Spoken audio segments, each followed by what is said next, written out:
আধুনিক যুগেও পিছু ছাড়েনি কুসংস্কার। প্রাকৃতিক নিয়মের অনেক যুক্তিপূর্ণ ব্যাখ্যা বিজ্ঞান দিলেও মানুষ যেন বরাবরই তার পিছনে দৈত্য হস্তক্ষেপ দেখতে পান।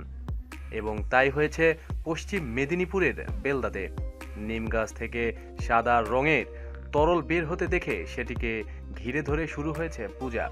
বৃহস্পতিবার থেকে দৈবক্য প্রধান্য সেই নিম গাছের তলায় ভিড় জমিয়েছে গ্রামবাসীরা। রটে গেছে গাছে রয়েছে শীতলা দেবী। নারায়ণগড় ব্লকের বেলদা অঞ্চলের সবুজপল্লী এলাকা। নারায়ণগড় সুসংহত শিশু বিকাশ প্রকল্প অফিসের সামনেই মাঠে রয়েছে একটি নিম গাছ।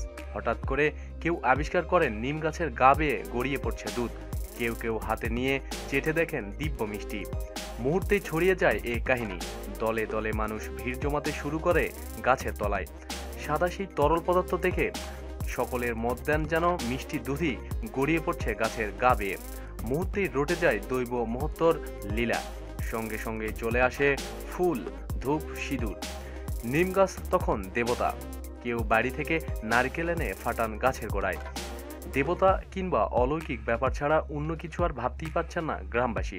পশ্চিমবঙ্গ বিজ্ঞান মঞ্চের এক কর্মী সমেত জনতাকে বোঝানোর চেষ্টা করেন যে এটি প্রাকৃতিক নিয়ম। শীতের সময় গাছ রেচন পদার্থ ত্যাগ করে, কিন্তু তা শুনতে নারাজ ধার্মিক মানুষ। রীতিমতো তর্কও জুড়ে দেন তারা।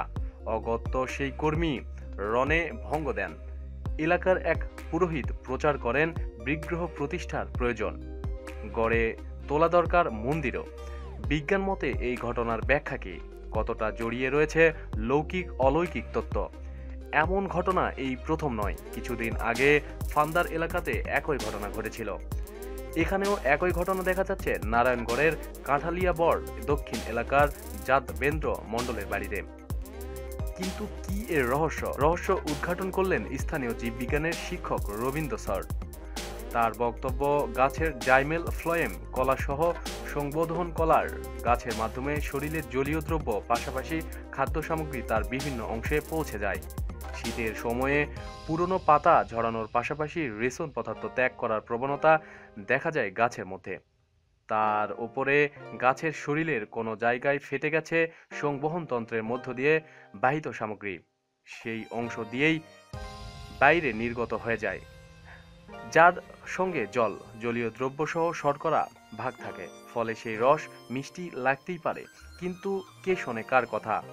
বেহেদলার মানুষ এই মুহূর্তে দেবীর আবির্ভাব নিয়ে উন্মাদ। প্রতিদিন সব খবরাখবরের জন্য সাথেই থাকুন এবং সাবস্ক্রাইব করুন। ধন্যবাদ।